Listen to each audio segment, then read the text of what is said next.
Welcome to Cause Before Symptom. I'm your host, James Carner. Guys, how are you doing? I don't know what this thing is up here, but there's these five little bumps. I have no idea what I know what they are. Yeah, hold on. Let's get these up here. Yeah, that's what I'm talking about. We are going to have our live people talking. What I'm doing is I'm actually getting used to Rumble Live Studio, which is different than the product that I was using before. The product I was using before is, oh crap, I don't care. Anyway, tonight's topic is betting on Babylon when politics becomes a casino. And with me, as always, is my good buddy Urban. Josh, what's going on? How's it going, everybody? It's nice to be here. I'm really glad to be here with you guys. I've been showing James how to stream with Rumble because we wanted to try it. So I've been sitting here teaching him how to do it, and now we're going live and ready to go. We're going Ready to live, fight. ready to go. And literally, I am trying to pull up all of the live streams. I don't know how. I have it on. Oh, there we go. All right. Now we've got people. Okay. See, that's important. I need This to make sure that you guys, this is you how I know, felt the first night that I was streaming for James. So this is actually oh, a homecoming moment right now. See, we've come full circle. I'm I'm, freaking out, dude, and I'm helping James on his own channel. You are, and I literally want everyone's stuff on here. I want you guys to be able to enjoy your time here, and you're just going to have to be patient with me as I figure out how to move this. I can't go from the bottom or up. It's like it only let me drag it from left or right. So let's do it that way. I'm going to put it over here right next to Urban, and that's the best I can do. Guys, thank you so much for being here. Tonight's episode is all about betting on Babylon. When politics becomes a casino, you're going to be freaking out after this show because this is something I didn't know. And Josh brought it up to me, and holy crap, we have got to talk about it. Now, tonight, we're going to talk about something that at first sounds harmless: prediction markets, betting odds, poly market, gambling on elections, gambling on world events, gambling on political outcomes. Well, most people look at this and think it's just another form of entertainment, just another app, just another trend. But the deeper question is this: what happens to a civilization when politics stops being about morality, truth, and stewardship and starts becoming a casino? Because something is changing in the culture right now. People no longer ask, what kind of nation are we building? They ask, who's winning? They no longer study leadership through principles. They study it through odds, momentum, trends, and emotional investment. Politics is becoming less about governing a civilization and more about watching a game unfold in real time, which is sickening. And that shift matters more than people actually realize. When a population becomes emotionally addicted to spectacle, like the Iran war, betting, outrage, and prediction, well, it slowly loses the ability to think long term. It loses the ability to recognize truth outside of popularity. Now, everything becomes temporary, everything becomes a trend, and the nation itself becomes, well, entertainment. And tonight, Urban and I are going to break this down because this may actually be one of the clearest signs of where a modern civilization is heading. Not necessarily through tanks or dictators or obvious tyranny, but through distraction, stimulation, gambling psychology, and emotional manipulation. A society that turns governance into a game may eventually forget how to govern itself at all. So tonight we're going very deep into the casinoization of politics, the psychology behind betting culture, and the collapse of moral seriousness, and why a civilization addicted to excitement may become one of the earliest civilizations in history to control. Josh, you brought up to me a very complex thing, and it scared the shit out of me. And I want you to explain to me what this poly market is. Well, yeah, it's a really big deal because everything that I've been looking at kind of last few weeks has been revolving around this. Actually, it's been kind of a few months actually since I first heard this. I think, let's see, I'm going to show you guys some articles in just a moment after I kind of talk this up a bit and tell you what's going on. But around December 2025, I saw that this was a thing, and ever since that, I've been looking into it. This is the end result of the whole cybernetics feedback loop, which is based on behavioral psychology. Essentially, you can train a dog to salivate if you associate the food with the sound of the bell. Mm. You mentioned the gambling psychology. It's actually funny because what we've discovered is that a lot of this research, a good chunk of it came from optimizing Las Vegas casinos to Mm-hmm. keep people pulling the slot machine lever. No windows, the level of the light, the periods of time that go by before they bring you another free drink. They pay so much in research to figure out the optimal timing schedules for all that. And so that Mm-hmm. is the end result of that type of uh, hacking behavior, looking at human behavior as something that can be gamified. And I was reading the Project Soul Catcher chapter one, and there are these analogies between computer hacking and the way that you could hack human behavior. Mm-hmm. Really, a lot of actually perfect analogies. You can write a whole book about these analogies. That's what book that I was reading a portion of. But I'm going to show people that this article that I saw. It's from New York Post, but there's a couple different articles on this that you could look at. But the one that I'm going to show people, uh, we're gonna, you just add my screen. Oops, There live you go. technical difficulties. I got it. I It's got it. okay. It's okay. I So, went to Spotlight. Guys, I'm learning how to work on a new platform, so you're just going to have to go easy on me. Go ahead, well, Josh. not a problem. Not a problem at all. So that this headline from December 3rd, 2025, CNN bets on wager platform Kalshi, striking an exclusive partnership to inject odds making. They call it odds making. And the reason that they use these weird phrases is because in America, poly market, Americans can't use poly market yet because Mm-hmm. the United States has these really unique. I don't know much about the legal aspect. That's something I haven't gotten into yet. It's really deep, but they have to get around certain restrictions by calling it odds making. They're going to inject odds making into Odds coverage. making. They're And so gonna they're gonna inject odds making. This company has a platform where you can take your debit card and you can fill out a form and then start betting on things like the Iran war and how long it'll last. Is that what you're talking about? pretty much, yeah, pretty And much. this Kalshi company, how long have they been around? Well, let's see. We can actually look into that right now. We can look up Kalashi.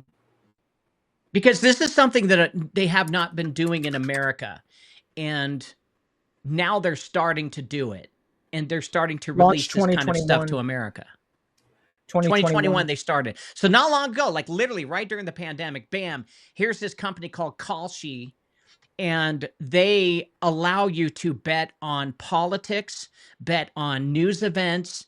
I mean, we're talking, guys, how sick is it to bet on how many school shootings there's going to be in a month? They're trying to get that in America. Like they can do that in other areas, but right now it's they can't bet on those things outright, and so it's got this culture of almost conspiracy to it. I mean, really, if you're betting and you have to call it certain things, it's no different than, you know. I was watching this old infomercial thing from like the 1970s, and it was talking about from the FBI how to bust horse racing track scams, and it's the same. It's the same idea here. You've got these criminal organizations that can game this, especially when they control the markets. especially when the markets are just a money laundering machine right now. That's why they're not even acting how they're supposed to act. Everybody I've talked to who knows about them says they ain't acting right now. I'm just shocked. I'm shocked. This is the most disgusting thing. And CNN, a news organization who is supposed to be held accountable to telling us the truth, yeah, right, is literally signing up with this company so that people can bet on the news. This is to improve their reputation, actually. How what? That's how Wait, bad it's what? gotten. That's how bad This it's gotten. this is to improve CNN's reputation. Boot says I'm betting on gay frogs. You Yeah, could do that now. You could do that yeah, now. you could literally bet on gay frogs. So, well, that's an Alex Jones joke because Alex Jones came out and saw a study and said, the frogs are turning gay.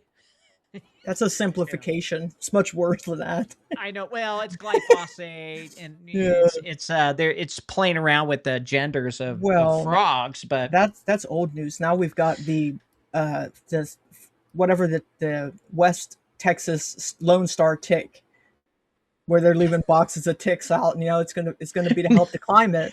great. So ticks now, the Texas Lone Star ticks will turn you gay. They got a vaccine for it. They got a vaccine for the It's on the Texas Lone Star yeah, tick that turns you gay. they've been working on it What? already.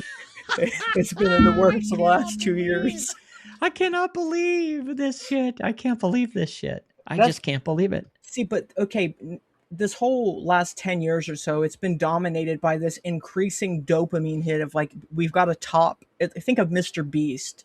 We have to Yeah. go bigger. We got to make more. And it's the whole economy that we have is built on this. If you go and you actually look, how is money created? It is Hmm. literally any deposit that is made in the bank, new money is created. And so with that being said, there's no way to deflate the currency effectively, especially now that the debt is as big as the currency. And so I think that this betting is what is possibly propping the whole thing up, but it's the new way that they're going to run things because it allows people to act in this. When you look into quantum mechanics, you have to predict the probability of things. And so it's this new way of looking at things where we're not going to do like a one-to-one function. It's called stochastic measuring. That's a term I'm going to cover. Deterministic modeling is where you do, one answer. You put in some variables and you get out an answer. Whereas stochastic modeling is where you're going to get a probability distribution back. And so this is the dominating worldview. When you look at man as a machine, the only way you can put that under controlled variables into a Hmm. market is to predict the probability of behavior. That's the only way it works.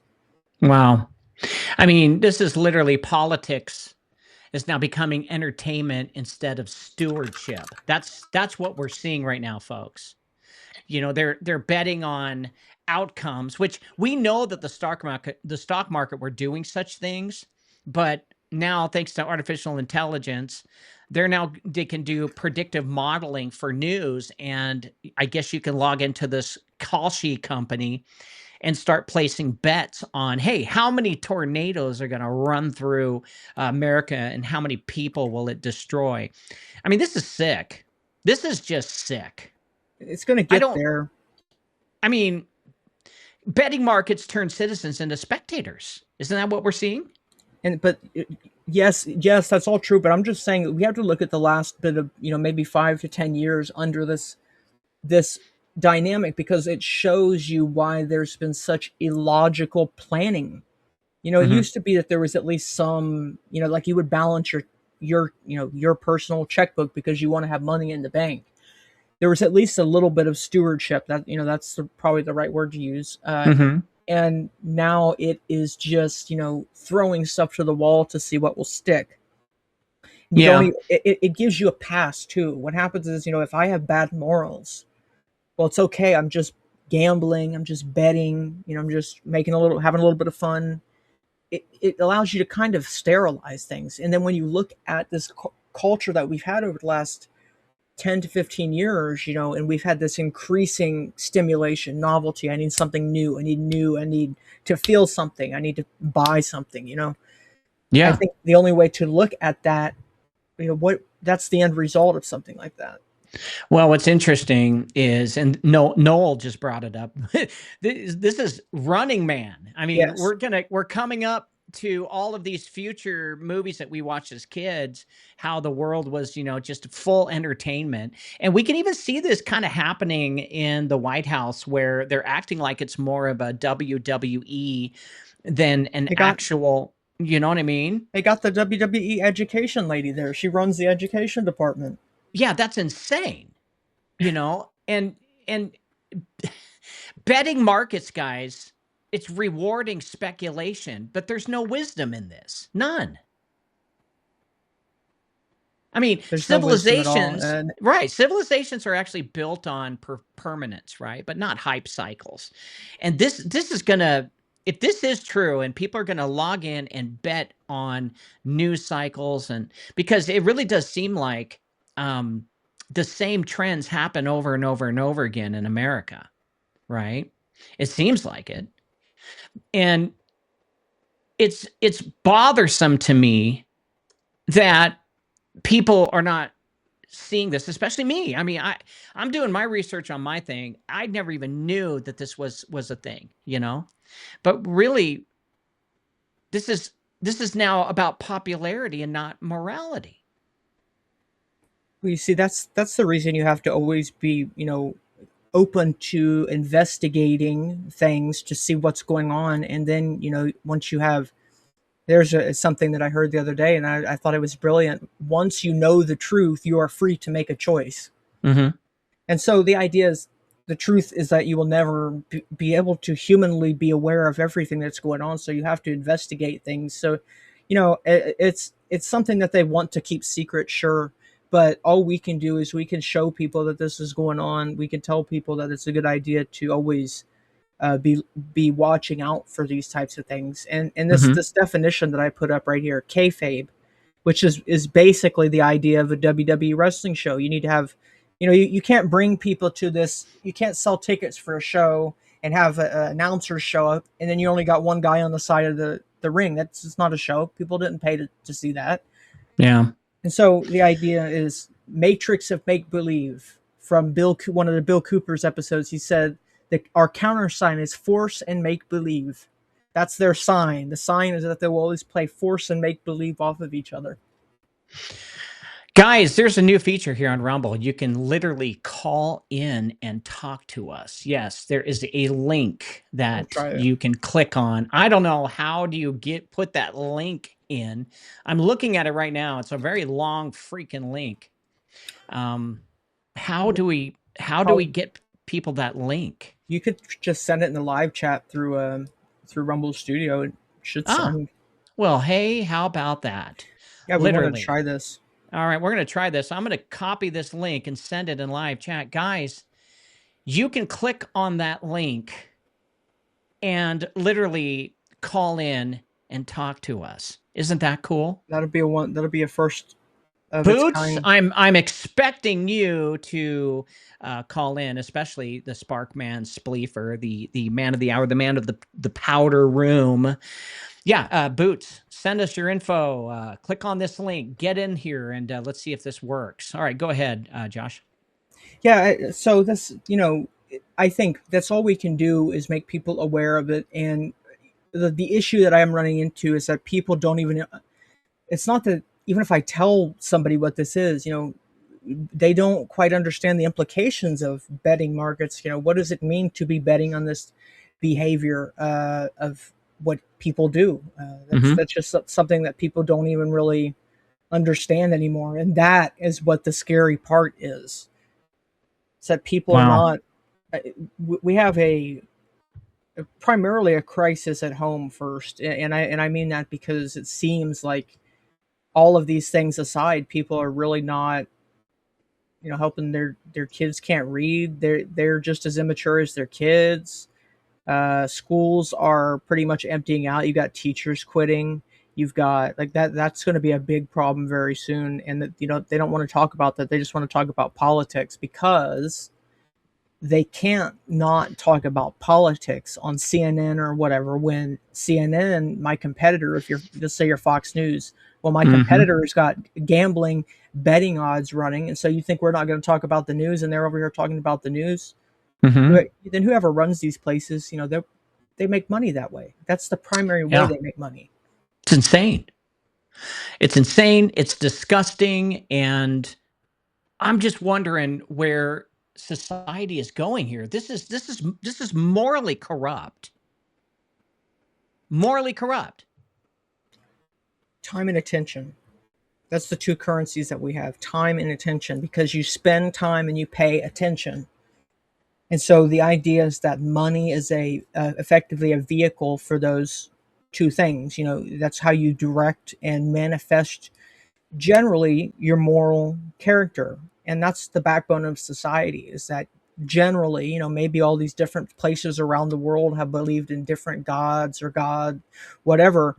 But the one thing that they've generally had in common is that they've had some type of moral structure. Yeah. Now, Well, this company Kalshi, Kalshi, they're a sports betting company, and they are a web-based prediction market platform based in Manhattan, New York City, and launched in July of 2021. This platform is used primarily for sports betting, which constitutes more than 90% of the activity on the site and 89% of the site's revenue in 2025. And now they're getting into politics. And if you click on their politics website, it shows uh, that you can bet on politics. Where when will here? Let me give you some examples. One says under Trump, when will traffic at the Strait of Hormuz return to normal? And people are betting. And there's literally right now there's $9 million right now on this bet, and they say before August 2026 when traffic at the Strait of Hormuz will return to normal. And people are betting that's 52%. And then before July 1st, 2026 at 44%. Now get this.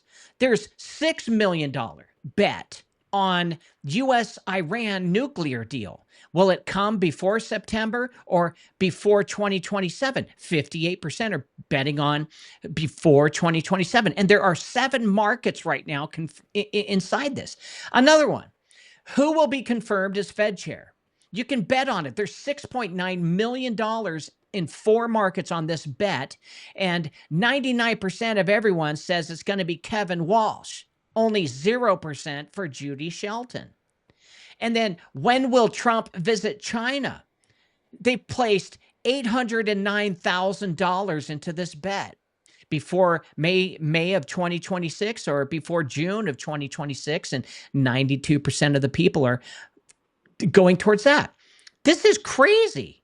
Other thing, Kash Patel, will he be fired as the FBI director? Keir Starmer, will he be out? Traffic through the Strait of Hormuz.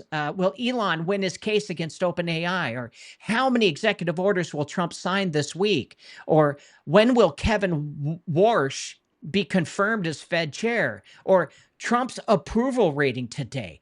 These are just bet after bet after bet after bet after bet, and it goes on and on and on and on and on. This this is just crazy. yeah, I I've mean, never even thought I would see something like this. well, you see, this right here. I mean, again, this right here is on Reddit, but I've got up, so take it with a grain of salt. But I mean, it's very likely that these poll numbers that they're giving out, at least in some form, are related to this betting strategy. I mean, what I'm trying to stress to people is that it's becoming more commonplace where it's like, okay, hey, let's sit around. Like, who do you think is going to win? Oh, who do you think is going to win? It's becoming a rule of standard. Like, people might whip out their phone and go and look up the odds to see, Mm-hmm. okay, who's right. It's like a Mm-hmm. test. It's supposed to become this manifest process where we all go and we all use that as a standard to navigate the world. It's including in this all markets. There's Congress, international markets, Iran, local, recurring SCOTUS and courts, and Trump. And they also have you can bet on elections, you can bet on sports, culture, crypto, commodities, climate, economics, mentions, companies, financials, tech, and science. I just, you know, I don't see this as something that I don't see this as good at all. I see this as we're losing our way. And propaganda works best when people stop thinking morally, and people are stopping to think morally because they're allowing something like this to happen. Now, you were telling me before the show that this company, is you can't sign up to them into America yet, but they're trying to get into America. Yes, yes. When you go on Polymarket and that site, which is the big one that everybody, that one's got the industry standard Polymarket. That one you can't use in America yet. And Mhm. I haven't got to the point where I could tell you like what specifically the restrictions are. That's something I need to look into. But they're very specific, and they've got this specific wording and stuff to get around them. I know that that's the gist of it. My Yeah. favorite quote here from Jordan Maxwell: "Propaganda doesn't deceive you; it helps you deceive yourself." Mm. That's the truth. Mhm. Yeah. I like Jordan. He's a Jordan good was a good guy. guy. And unfortunately he passed away. Well, dude, what what do you say to the people that are unaware of this movement? Because that's what it is. This is brand new. What do you say to the people in America? What kind of dangers do you think can happen from something like this? A lot of people, unfortunately, generally speaking, good people find out very quick, because what happens is in a system like this, where pretty much we're just going to bet on the backs of those working class people.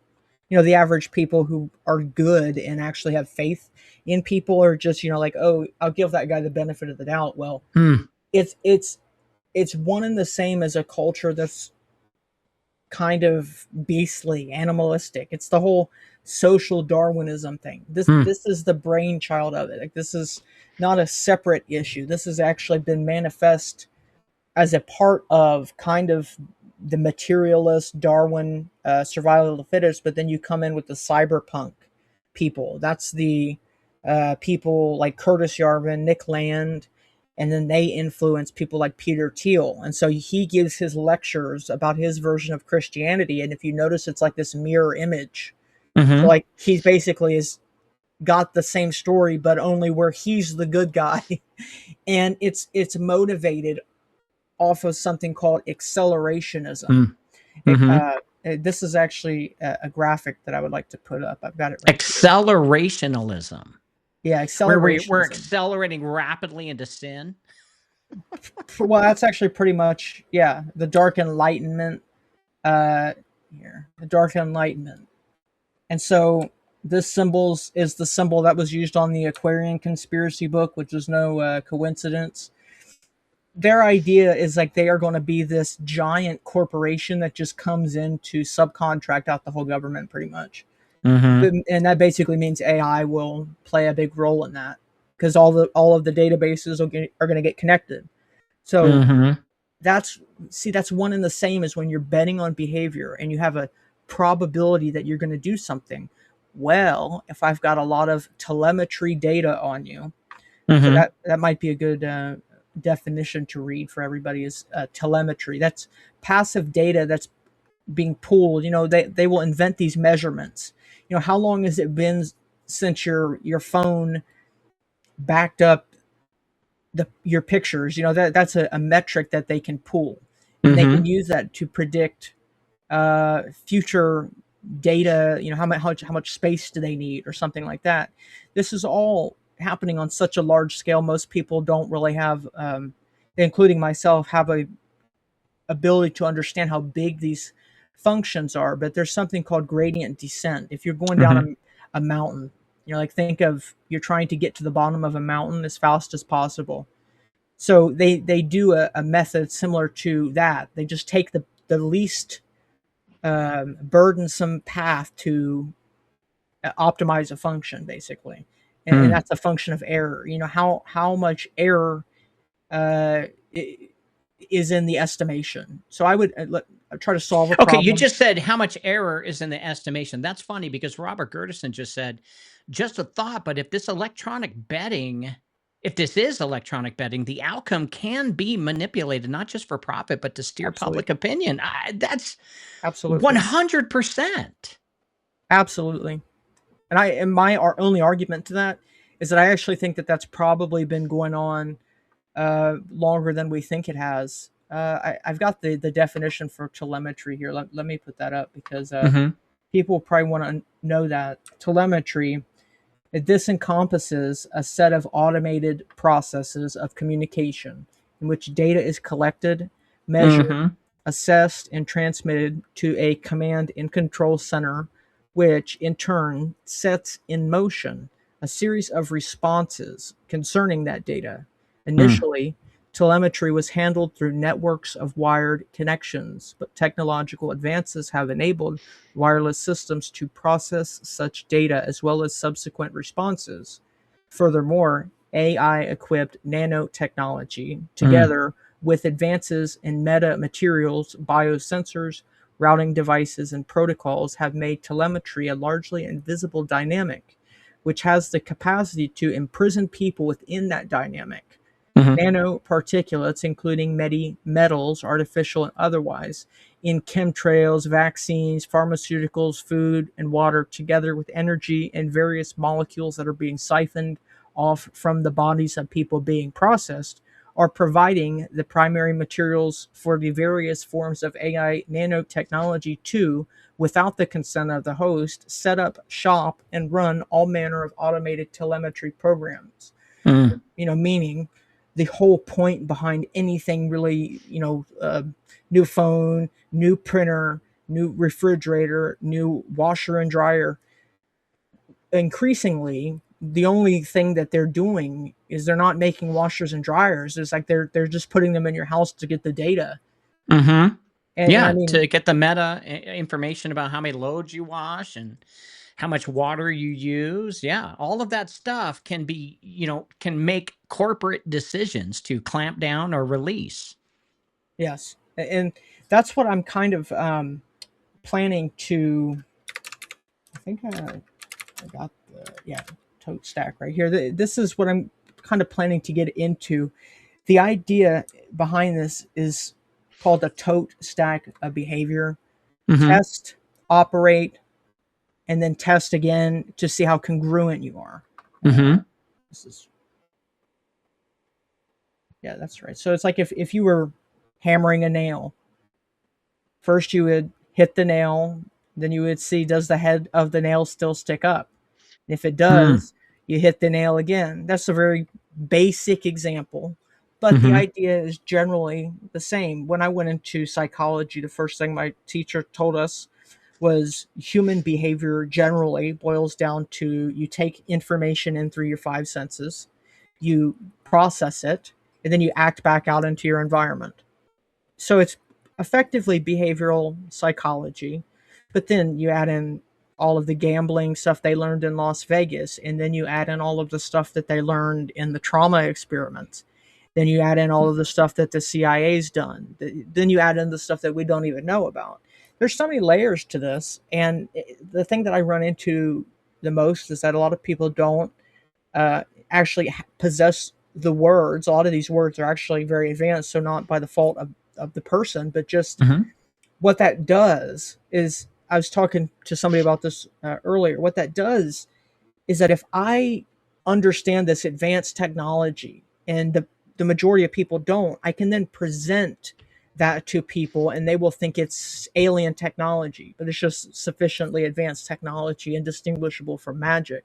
And I saw Philip in the chat. He said your sixth senses. The Mhm. sixth sense is common sense. Common sense. Nice. I love I that love one. it. I didn't create that. Somebody told me that once, and it's just stuck with my in my head. And everybody I've said that to likes it, so it's I got to share it. It Well, is. another thing about senses has to do with the Bible. And I think it's important that people understand what the Bible says about modern casino gambling, slot machines, and lotteries, or even sports betting by name? Well, it speaks extensively about greed, the love of money, stewardship, covetousness, and the desire to gain wealth quickly without labor. Well, those principles are what most Christians use to elevate gambling, right?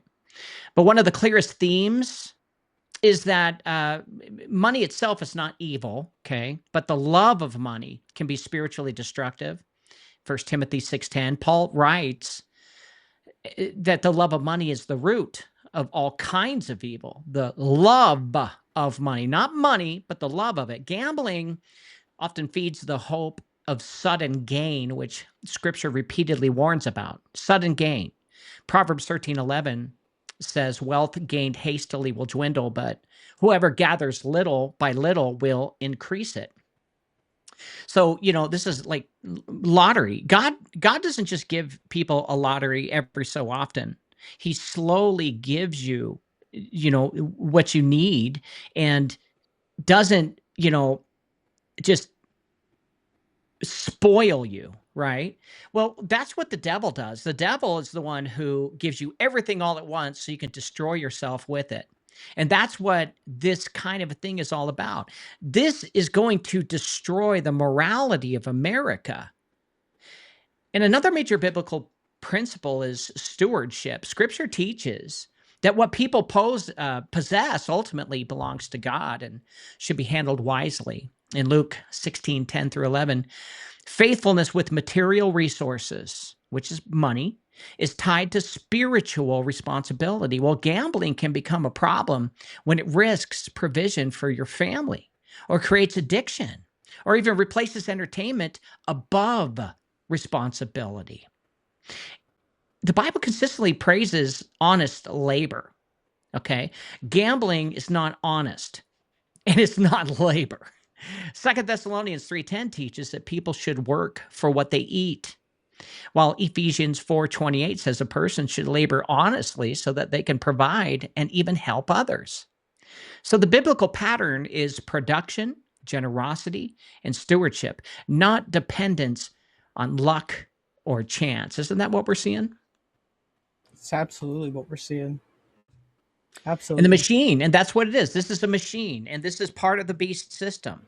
And, can you imagine, having to pay your carbon credits and then you decide to take the credits left over and gamble on if your tyranny is going to be, uh, a Red or 10% blue? increased.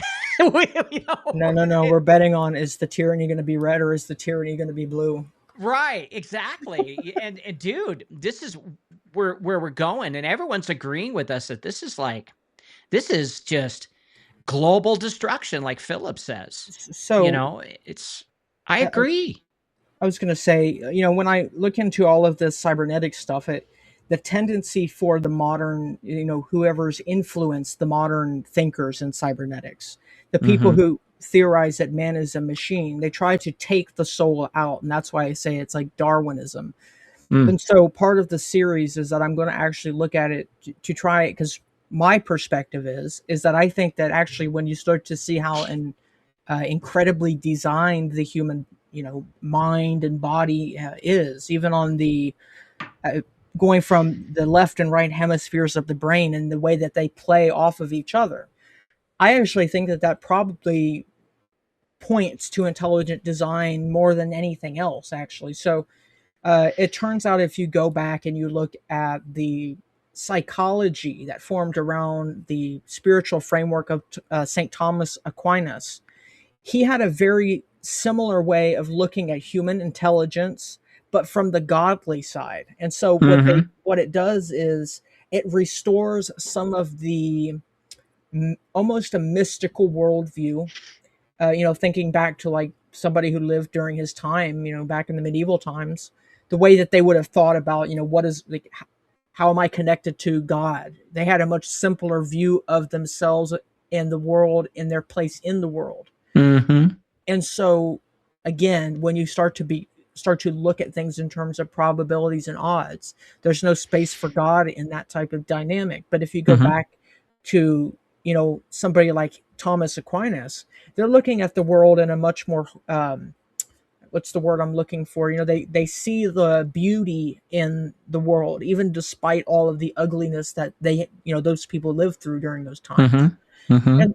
And my point being is that there actually is a framework for this that shows that it is holy, that this is a holy machine, the human body and the human mind. I And agree. so that's what this quote was here. The machine, our bodies and minds, operates automatically, precisely so that our soul can operate freely. Mhm. Being that we have these machine-like impulses that take in, senses through the five inputs. Mhm. And what that is those are stochastic inputs where normally you would have to have a probability distribution. But the human body has this mystical quality where it actually can be a deterministic machine. It can take in those inputs, and then it actually has an ability to, make a judgment about what is coming through our five senses. And then, from there you have that whole spiritual battle that plays out. And so that would be the correct context for somebody to potentially look at, what is, when you look at the Bible, it's talking to you, but it's talking to you from a, there's something called the prophetic perfect tense. The old speaketh, Mhm. you will have spoken. So it's talking in the present about something you will have done in the future. Mhm. That's a probability in our sense. Like when we're talking about it, if I was going to talk about what James is going to do in the future, I would say, well, maybe you'll do this or maybe you'll do that. But what I'm saying is that God is looking at us through the word from that perspective. And so when we're looking at the world in probabilities and stuff like that, we're trying to play God almost, in a way, betting on who lives and dies. Well, the citizens now are becoming outsourced thought to prediction markets. That's what we're doing. We're giving them our information, especially through data, and we're not being responsible with the information that we give to these social media platforms. They take it freely with the terms and conditions that you click a check mark. And this is soon going to start to come back at people because they're able to predict what you're thinking, what you want to buy, what you're going to do. And that's not free will. This is control. This is influencing based on getting people to react, This is and your breath especially through wars. gambling. It's all the same thing as the breath wars. This is the breath economy, effectively. I In a very well, think about this. When you gamble and you lose your breath. my You don't my only point lose your is money, you lose your breath. there's a certain point where it's like we're talking about the same thing. We could just substitute it and it would work all the same because, for instance, when all of your driver's license and your documents and stuff are on a phone and your Mhm. money is on your phone and you just tap your phone to pay for something, or you Right. double click the little side button on your phone, and that's how you get your credits to go on to Kalshi or whatever. Mhm. It really is like your whole being is in that phone.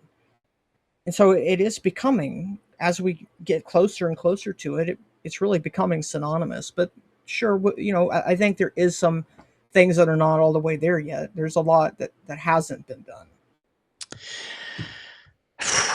Are there other companies out there that do this, or is it just those Absolutely. those Uh, 2? Absolutely. More of them are popping up. Now that they've signed these deals, I imagine that they would interpret that as like we got to compete. Mhm.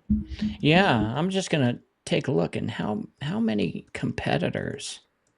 This has to do with the Web3 stuff as well. Have you heard of that? I've heard of it, but give me your interpretation of it. From it. So you have these things. called Decentralized Autonomous Organizations, or DAOs. And it's kind of like a corporation meets a blockchain in a way.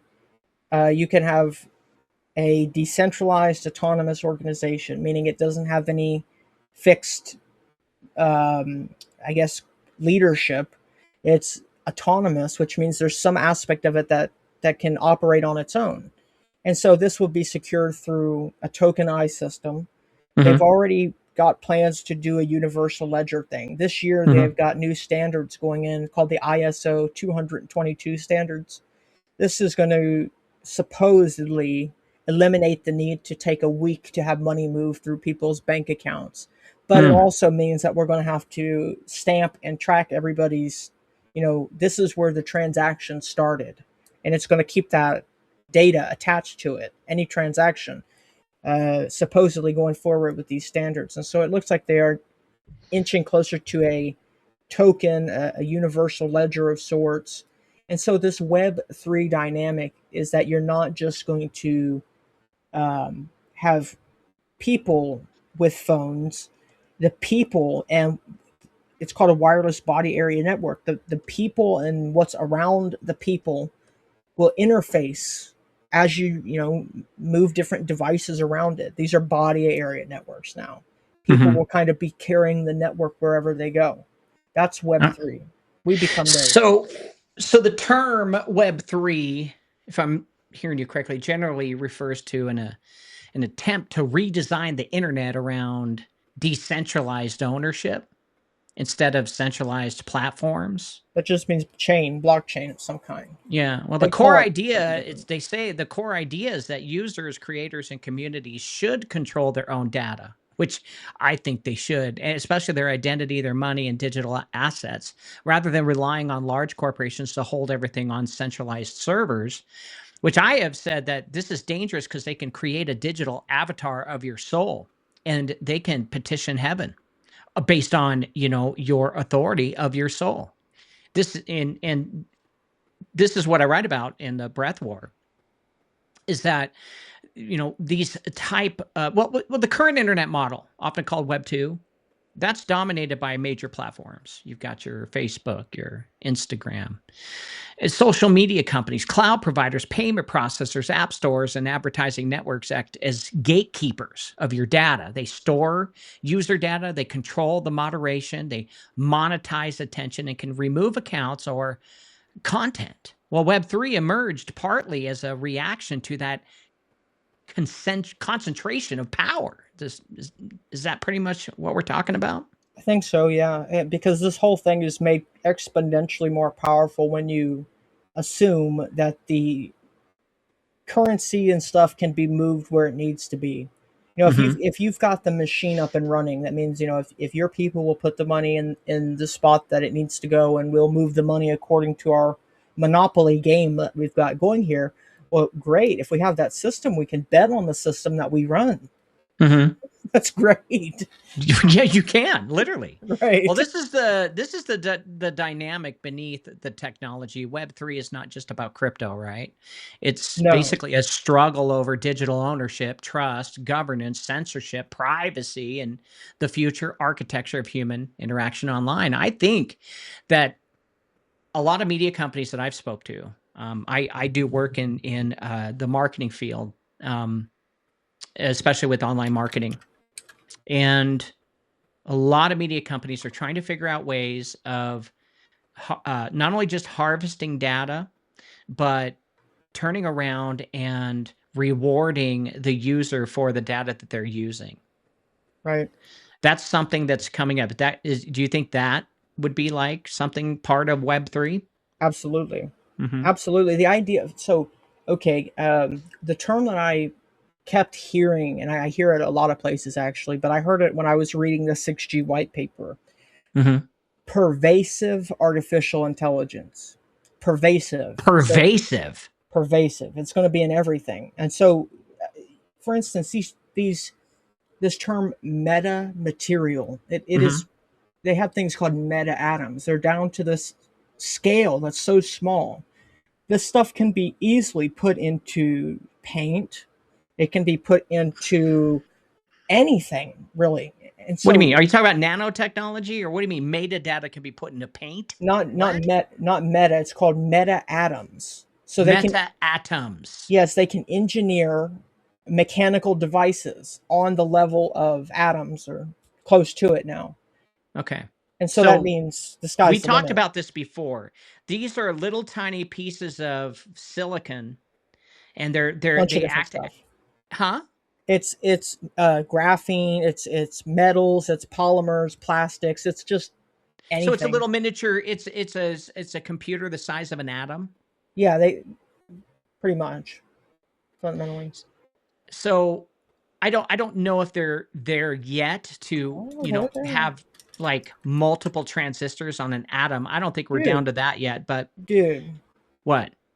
we're definitely down to that now. Oh yeah. Where we literally can store transistors on an atom. So as of 2012, the presentation I watched in 2012, you could store a gigabyte of data on a human hair. Hmm. And yeah, let me get you the definition for a meta atom real quick. So Okay. we meta atom. Yeah. A meta-atom is the sub-wavelength artificial unit cell of a metamaterial or a meta-surface designed to Hmm. manipulate electromagnetic waves in Hmm. ways natural materials cannot. These tiny structures, often used in the meta-atom, let's see, arrays control light's phase, amplitude, and polarization, enabling technologies like flat lenses, meta chips, meta everything. Literally, they use that so much and it just means dead. It's a sub-wavelength scale. Meta atoms are smaller than the wavelength of the radiation they interact with, allowing them to act as effective medium particles. Manipulation ability by varying their geometry. Nanofins, cylinders, crosses, meta atoms can tailor the phase delay of light, including advanced broadband control using complex coupled designs. They've got different types: dielectric, metal, resonators, complex coupled structures like perovskite, quantum dot, supercrystals, digital meta-atoms combined with the digital infrastructure. Ooh, there it is. Everywhere you go, it can interface with it. That's called a wireless body area network. It's Which is what Sabrina Wallace has been warning us about. Yeah, and the idea is generally mesh networking. The network can reshape and reorganize itself to optimize itself. You know, hold up. You've seen this graphic, and I got to associate it with everybody's. Hmm. Like you've seen, like if you go and you look up like tech background, you'll see Hmm. stuff that looks like this. That's a mesh network. You Hmm. know, the network can take these different shapes and it can do it as it pleases, progressively more and more. Now, by that I mean it can optimize packet flow Hmm. based on, it's almost like water for all intents and purposes. But somebody writes the standards by which that flow control happens. Yeah. Well, in the past, they used to call that token rings. Connecting computers to each other Pretty before much, before the internet. just You gets know. smaller and smaller and smaller and smaller. Right. So yeah, but I'm I still don't think that they have the technology to make a computer the size of an atom. I think that's stretching. I mean, I would look into it more, but meta materials, meta surfaces If is they what do, then it's over. Well, I don't know what else could be far more dangerous. All of that crap getting into our bodies, who knows, how they can self-assemble and do certain things.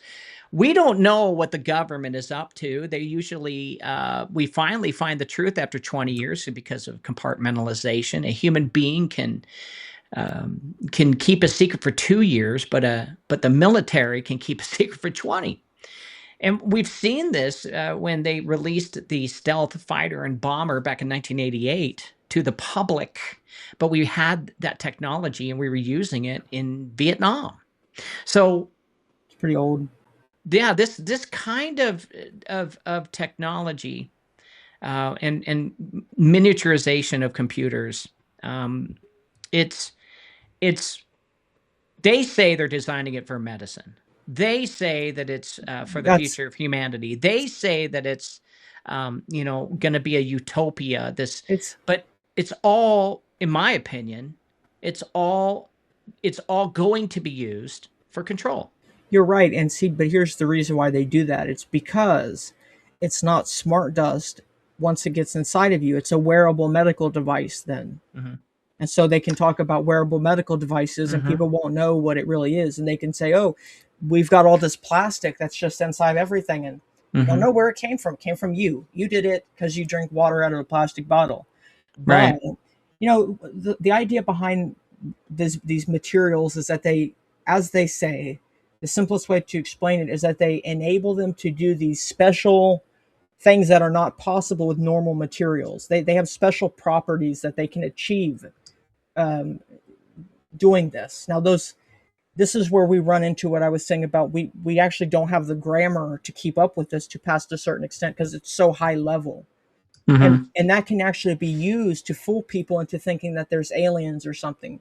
But in reality, they could just have this technology so advanced and we're so behind that it would give that impression. By all means, it would give that impression. Now, the reason that I think there's some credence to this is because if you look into the crystallography behind what is needed to make semiconductors, transistors, Yep. you need almost 100% pure crystal. That's 100%.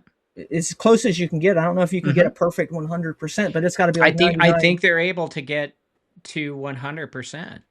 Well, see, that's Um, a perfect solid. It's perfectly ordered.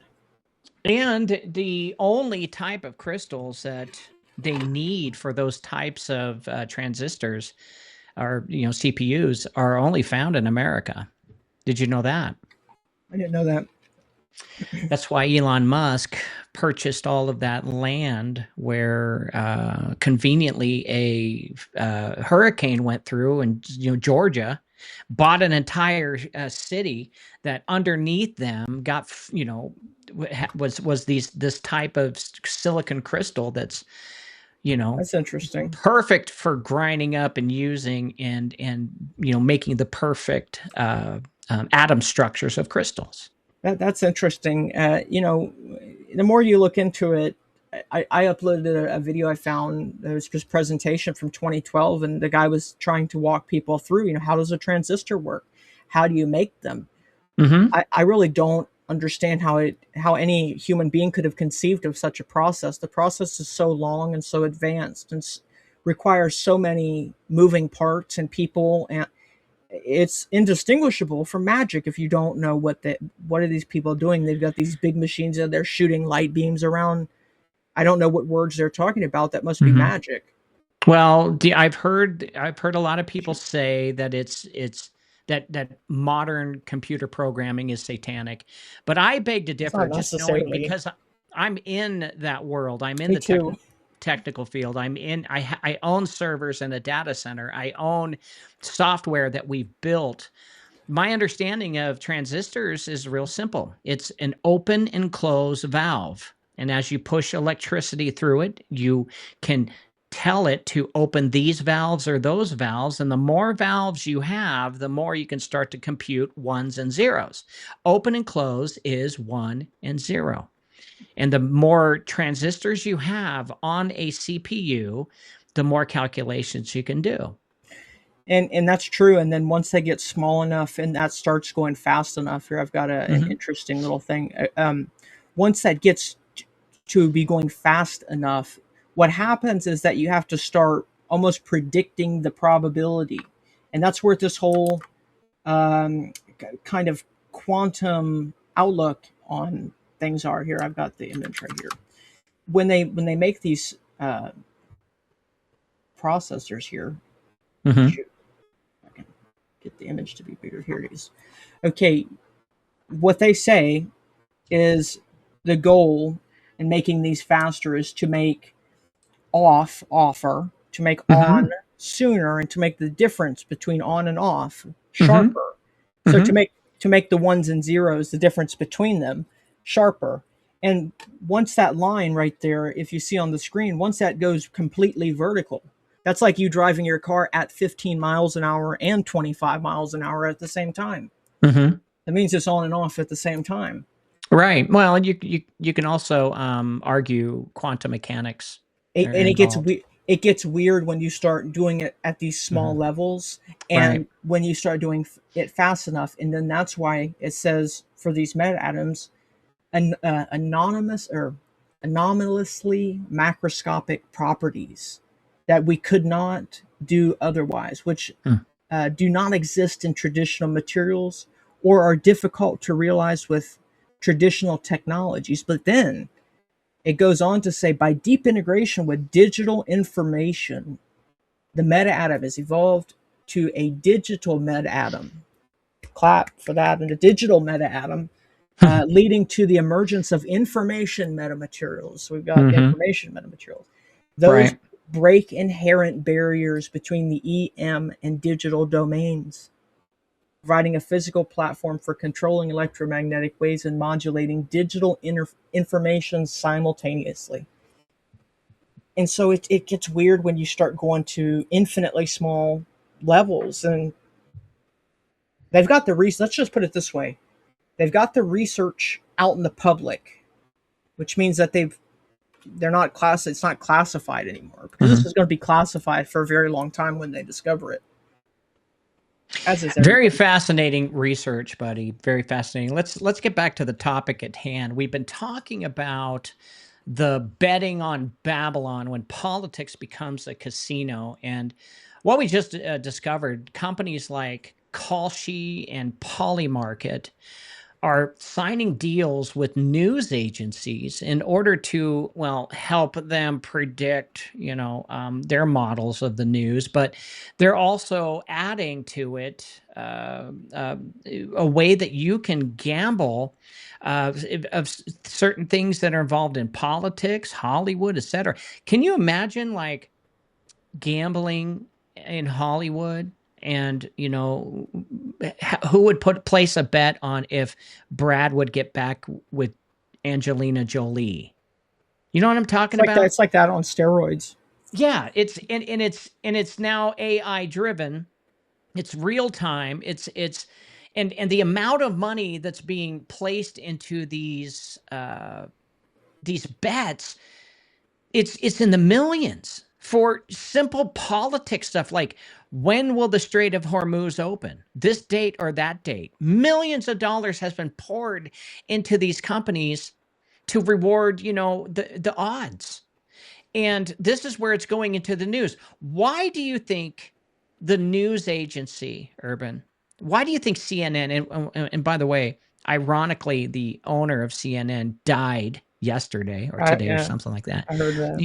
On the day they signed the deal with Kalshi, which is a modern betting system, to sign up with CNN to produce predictable models for for the news. But what do you think that that they really signed up for? What is this whole deal between Kalshi and CNN?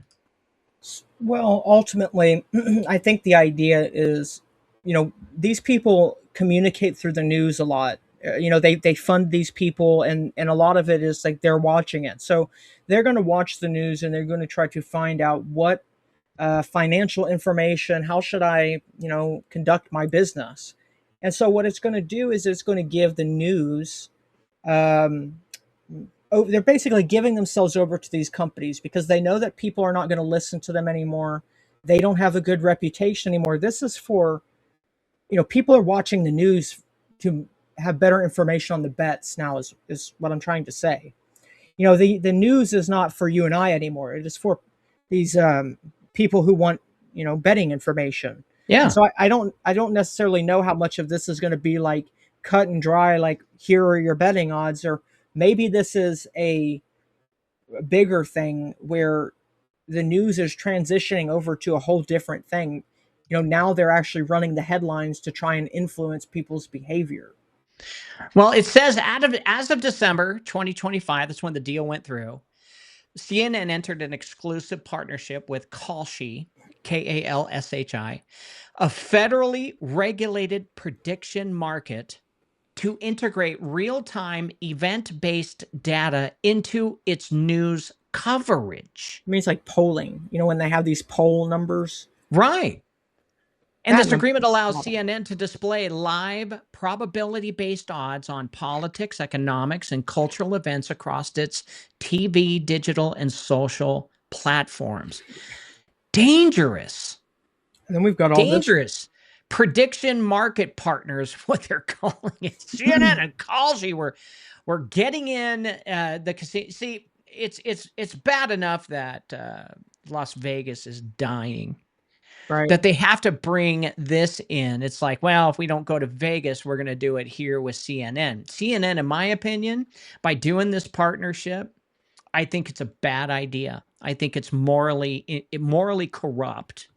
We're not interested in probabilities of what. I mean, this is just me. I'm speaking on behalf of Christians. We're not interested in betting on probabilities of future markets or politics or war or rumors of war. This is just getting way too out of hand. And if other news agencies pick this up, like Fox News, then what we're going to see is, just like we were talking about, uh, uh, uh, uh, an economy of people without a heart, without a conscience, without wanting to do good, and instead betting on future probabilities of entertainment, of politics, and all this stuff. Where do you think this is going to lead us, Urban, in our hearts? Yeah, in our hearts, that's probably not too good location because people with hearts get targeted in these situations. You know, for instance, this term to be a person who's targeted, a targeted individual. A lot of people, are targeted, but the idea can be looked at it from a different angle. You know, if this whole system is set up in a odds based system where you have to take these risks, you have to try and top the person who did it last, you have to go bigger, you have to go better. The Mm-hmm. idea is, who's going to be the butt of the joke, who's going to be the mark, who am I going to get? Mm-hmm. Well, you've got to Right. target somebody. And so you got to look at it more or less from who is going to be taken advantage of under these circumstances. And that's the question in and of itself is the answer. Somebody's getting taken advantage of because it's a game now, essentially. The idea Yeah. is that it's a game. I've Yeah, it got is a game. I've got all kinds of sources and stuff. I'll put those in the description later for people. Once I can put links and stuff in there. But they're talking mainly about unifying the unified ledgers. The idea about everybody's got to have a digital ID. That's a big push right now, and that's another reason why is because they need to make sure everybody's associated to their data. You can't have anonymous people online anymore because then it's hard to figure out what's goes to what person, etc. Game, everything's going to be a game. It's really gamifying everything. And so if you want to do something, do it. That's the idea. Everything's going to be like DoorDash. Some company wants to do and provide to the government, and they want to do it. Okay, fine, they can do it, and we'll pay them. But if somebody does it better, they can try, and we'll try to pay them if they do it better. That's the idea. They want to use the tokenized systems, infrastructure to tokenize things and use this. I actually don't think that crypto was about the money. I think the blockchain technology was more important. Like you don't even need to use the money. I think they want to blockchain tokenize using the cryptology. They want Mm-hmm. to learn how to preserve things using mathematics and cryptographic hashes. And so to put everything onto a system like that ultimately would be the way that you would need to go if you want to bet on everything, because then it would sync everything up. Okay. So if gambling companies, media platforms, influencers, or financial apps continue partnering with companies like Kalshi and similar prediction market firms, the biggest issue that I foresee is the merging of finance entertainment, news, and gambling all into one psychological ecosystem, right? Oh yeah.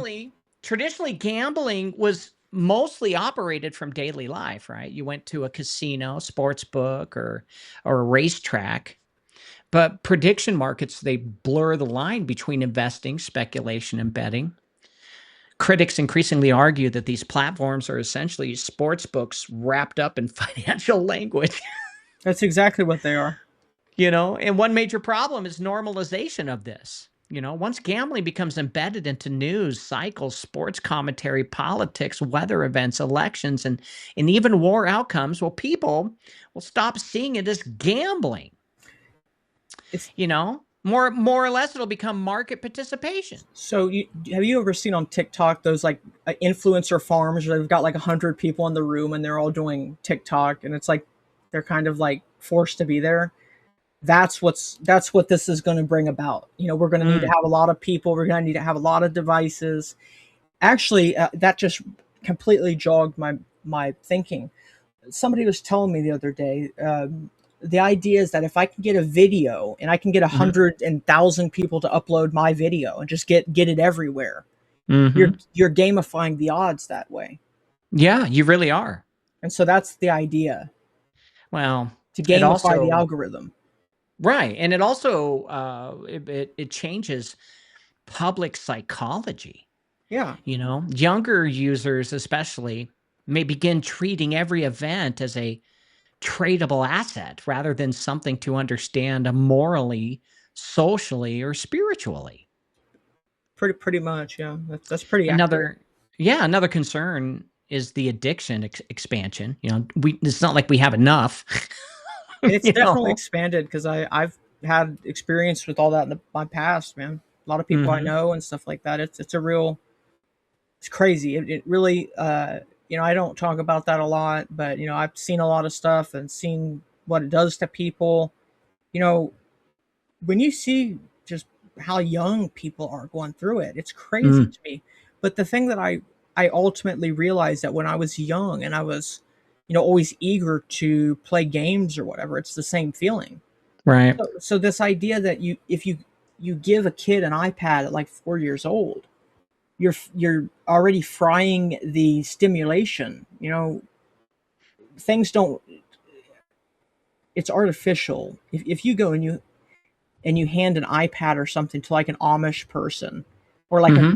a kid or something from like the Amish, you'll see like they'll just like go to it like a butterfly or a moth goes to light. And they're just locked in this hypnotic gaze. And when you see somebody who's never really been around it, and you Hmm. see how quickly they fall into the alpha trance, it's Oh, where yeah. when you see it, it's just like holy shit. Yeah. It's crazy. Well, speaking of the addiction expansion, several regulators and analysts are actually warning that prediction markets could dramatically increase gambling behavior because they operate outside many traditional sportsbook restrictions. Now, unlike casinos, these systems can run 24/7 through phones and financial apps while presenting themselves as, well, call it smart trading. Well, that framing can psychologically bypass caution because users may think that they're actually investing instead of gambling. That's true. It's exactly what it is. Another serious insider information issue are regulators, corporations, and lawmakers, which are already worried about people using privileged information to profit from event contracts. If politicians, athletes, executives, military personnel, journalists, or even corporate employees can financially benefit from outcomes tied to their own industries or access, well, trust in institutions will erode quickly. And the political dimension is especially dangerous. Once a large population can bet on elections or legislation or assassinations, like, hey, is Trump going to be assassinated how many times this month? Wars, economic collapses, to even social unrest, well, incentives begin to shift. You know, we instead of, worried about Antifa, worried about ICE, worried about all of these things that have caused just destruction for political views. Well, if people are profiting off of that, dude, this can create a culture where people profit emotionally and financially from instability itself. And that changes how media narratives spread because outrage and fear become monetizable positions. But when you look at it like that, everything you're describing is just like this is exactly the type of system that you would set up if you're just like evil. Right. Dude, it's just evil to the core. I would have never thought that a news organization would sign up with a gambling company ever, ever. It's You know, just they've lost that much faith. sports, sports integrity. Yeah, well, That's an area that's really under pressure right now. People, remember the Inflate Gate? Okay. Professional leagues and regulators are already expressing concern that prediction markets resemble the gambling while bypassing state gaming frameworks. pretty So much. the fear is not just, match fixing, but micro manipulation around player props, injuries, insider data, and real time information asymmetry. Yeah, yeah. There's also the legal and constitutional conflict brewing right now between the federal financial regulation and state gambling laws. Some states argue that these platforms are illegal gambling operations, which I think they They are. pretty much are. But the platforms argue that they are federally regulated financial exchanges, That's right? what they're betting on. Right. So the battle could reshape the future of online betting entirely. And I just don't see why this isn't in the mainstream news right now. Because they got, they're betting companies now. Right. Well, there you go. The joke's on us. Well, from a broader cultural perspective, I think the deepest risk here is the financialization of human behavior itself. Yeah, Prediction markets encourage people to treat reality as a perpetual speculative game, right? But politics, becomes a trade. Well, disasters become contracts. Well, human suffering can become market volatility. And that can slowly just deaden moral sensitivity because events are viewed through probability rather than wisdom or compassion or truth. But even the supporters of prediction markets admit this industry could grow into a massive system integrated into media, finance, AI forecasting, public sentiment analysis. It's insane. And once that infrastructure exists, you know, it becomes very attractive to corporations, hedge funds, governments, advertisers, even behavioral data companies. what's kind of going on here, I picture it in my mind, is like they're kind of weaving. Think of all of these different industries have this cord that they're weaving it together into one cord, and then that cord will be a almost a raw dopamine. It'll be Mm, a synthesis of dopamine because if everything adopts this framework, then you can just look at everything the same way you would look at quantum physics. So it's like you're kind of changing the world almost to make it work under the framework that you want it to work under. Is hmm ultimately the end goal, because once everything is adopted that the same idea of probability, if we can put everything on the same probability table, I guess is what I'm saying.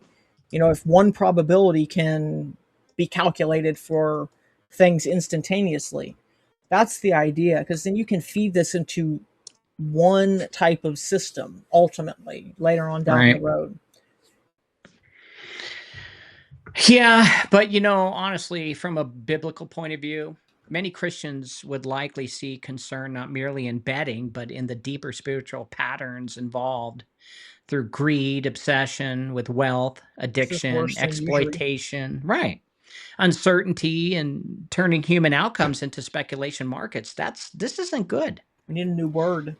Right. And that connects back to the warnings in First Timothy, Proverbs, and Ecclesiastes about chasing gain, loving money, and trusting chance over wisdom and stewardship. Oh, that's interesting. I like that one. Chance over wisdom and stewardship.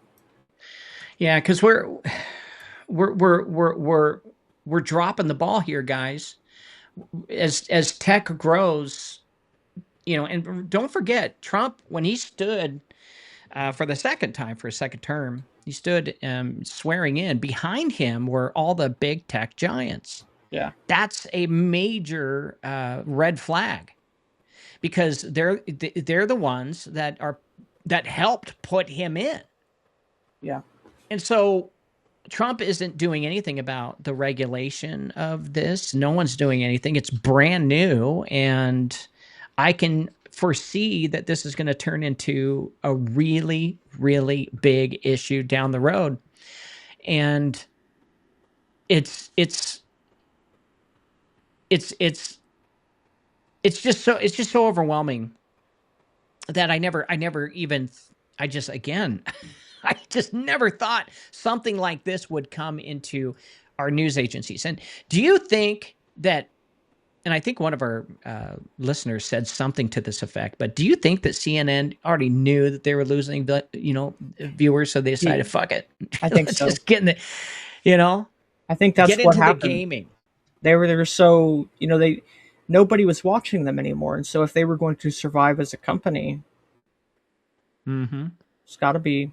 Or I think there was a portion of this that was in the works already, but maybe that deal came at a later time. Like that, Yeah. this was a thing, but maybe they made that decision recently. Yeah, Boots, thank you for reminding me. Guys, do me a big favor if you can. I really need you all to hit that like button. You see, Rumble judges us based on how many likes we get, and they don't care about anything but likes. So if you could do me a favor, go to your phone, hit the X button, then hit the thumbs up, and then hit live chat. You're not going to lose your spot, I promise. And liking the show will actually help get this out there if you guys think that this show is worthy of more ears and eyes. Definitely is. We always cover interesting things. Well, good God, dude. Tonight really wasn't about gambling apps or prediction markets alone, guys. Those are just symptoms, right? My show is Cause Before Symptom. The cause is our heart. We need to make a change. We need to stop just putting our trust in government, in big tech, and letting them just run amok. Those are symptoms. What we really talked about tonight was the condition of the modern mind and the condition of the modern heart. Because when a civilization begins treating politics like entertainment, and we saw it in the news when, you used to be able to turn on the news and it was just straight up news, and then all of a sudden they started an entertainment section where they were talking about, Hollywood and actors and their opinions. And it's like, how did that happen? Right. Same But way. when a civilization begins treating politics like entertainment, when leadership becomes a game board, which is what we're seeing right now through CNN, when morality is replaced by speculation, and when people become more emotionally invested in outcomes than truth itself, well, something deeper begins to erode beneath the surface. Civilizations, guys, do not collapse overnight. They collapse slowly through distraction. And that's what we're seeing here tonight. And it's also worth saying the whole idea thing that I love the most about what kind of brought this to my attention is that the idea that you spend time and pay attention and that money is a vessel for your morals. Without morals there is no money, and Mm-hmm. that's what these people like trying to get this implemented. They don't understand that. I think that's what they are really blind on. They don't understand that if people don't have, if people don't care about anything and people don't feel anything, there is no money. And so look back at when all of those other collapses happened: the Roman Empire, Babylon, Assyria, Greece, Persia, any of them. Mm-hmm. The same things generally happened, and it's when people lost all of the morals because they were in a state of decadence. Right. I can't say if it was sports betting or, but Morals always go first. Well, I can tell you this, that Here, I got you. what I'm, oh yeah, I need to figure out how to, there we go. Oh, now I got you in the text. Fine. You could probably move it in the middle. Oh, well, I could. I literally don't know how to go up or down with it. It could only go left and right. But anyway, guys, civilizations don't collapse overnight, right? That's what we're saying. But they collapse, and they collapse slowly through distraction. They collapse slowly through comfort, through spectacle, through emotional addiction, and that's what this is. CNN's merger or partnership with Halsey, is that what it? Halashi. Huh? Halashi. Halsey. Dude, this is pure addiction, man. And civilization also collapses through losing the ability to think beyond the moment standing directly right in front of them. And that may be a real danger, a danger of this entire culture that we live in, and everything that's becoming instant. Yeah. Everything is also becoming emotional, right? And that's where viewers come in. Emotional viewers. And everything also is starting to become a trend. But nations are not sustained by trends. Families are not sustained by trends. Truth is not sustained by trends. So foundations, in my opinion, matter. And maybe that's the question that everyone listening tonight really needs to ask themselves. You know, have we become citizens or have we become spectators? Have we become builders of civilization or consumers of political entertainment? Because there is a massive difference between watching a country and preserving one. See, politics was never supposed to replace morality. Markets were never supposed to replace wisdom. Popularity was never supposed to replace truth. And if we lose the ability to separate those things, then eventually we may wake up in a society where people can still place bets on the future, but no longer possess the discipline, the virtue, or discernment necessary to actually protect it. Well, that's what our conversation tonight is all about. Protecting America and our values. I mean, some argue that we weren't founded upon a Christianity model, but I tend to disagree. I think our moral principles have decayed since we became a nation back in 1776.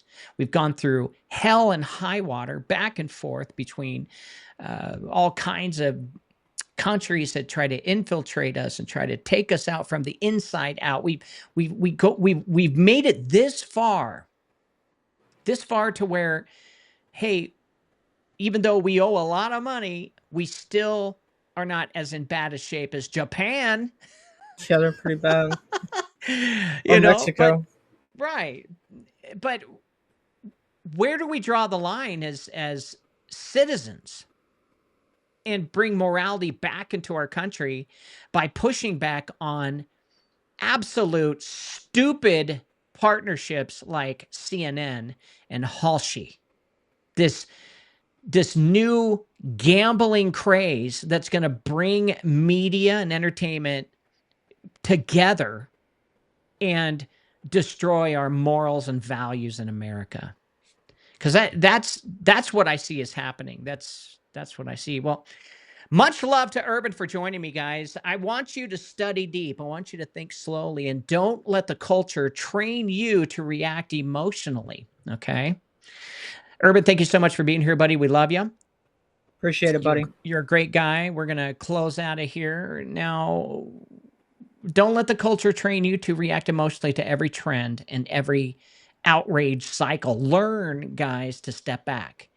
Examine first principles and ask, what kind of civilization are we really becoming? Okay? Because what I'm seeing right now is absolutely insane. Um, when Urban brought this to me earlier, I I didn't even know this was occurring, and this was to me, when I freak out, that's something. This is a bombshell, and this should have made headline news all across the world about merging media with gambling. So, this is Cause Before Symptom, guys, where we don't chase symptoms. We test the cause against scripture, reason, history, and truth. Good night, everybody. Love you. We'll see you next time.